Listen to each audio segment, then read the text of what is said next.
அவருக்கு எந்த அருகதையும் கிடையாது காமராஜரை பற்றி பேசுவதற்கு. ஓட்டு வேண்டும் என்றால் இங்க இருக்கிற அனைத்து காமராஜர் சிலை எங்கெல்லாம் இருக்குன்னு தேடி தேடி போவார். இன்னைக்கு அவரோட புகழுக்கு ஒரு களங்கம் ஏற்பட்டு இருக்கிறது. ஒரு அறிக்கையாவது கொடுக்க வேண்டாமா? ஐயா வெளிநாட்டில் இருந்தாலும் அறிக்கை கொடுக்கலாம். பாதி நாள் சென்னையில தான் இருப்பீங்க. ஒரு அறிக்கை இங்க வந்து கொடுக்கறதுக்கு 2 PA வச்சிருக்கீங்களா? அது மூலம் ஒரு கண்டன அறிக்கையாவது கொடுத்திருக்கலாம்ல. எதுவுமே செய்யாமல் நீங்கள் வந்து இதற்கு ஒத்துழைத்து போகிறீர்களா என்று நாங்கள் கேட்கிறோம். உண்மையில் காமராஜர் அவர் முக்தார் சொல்வது போல் ஊழல்வாதியா? இதற்கு இங்க உள்ள MLA என்ன பதில் சொல்கிறார்? இங்க உள்ள MP கனிமொழி அவர்கள் என்ன செய்து சொல்ல போகிறார்? இதுக்கு இங்க இருக்கும் பத்திரிகை சகோதரர்களும் இங்க உள்ள பொதுமக்களும் அடுத்த முறை அவர்கள் இங்க வரும்போது கட்டாயம் கேட்க வேண்டும்.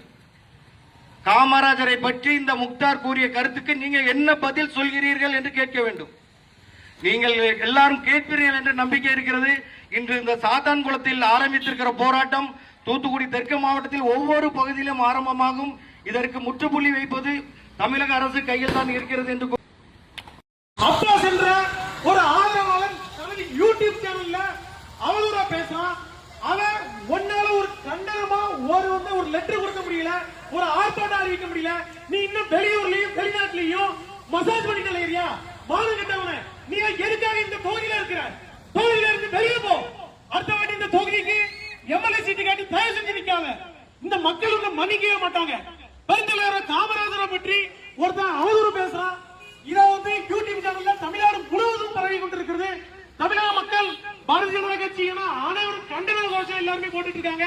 ஆனா நீ வந்து எங்க ஒரு மூலையில உட்கார்ந்து வேடிக்கை பார்த்துக்கொண்டு நீ பாட்டுக்கு ஏசி ரூம்ல உட்காந்துட்டு எனக்கு வெயில் அடிக்கி நான் தொகுதி பக்கமே வரமாட்டேன், எலெக்ஷன் நான் மட்டும் தான் வருவேன், இல்லன்னா கூட்டணி கட்சி மந்திரி வந்தாதான் வருவேன்னு சொல்லிட்டு இருக்கிய மானங்கட்ட பையல.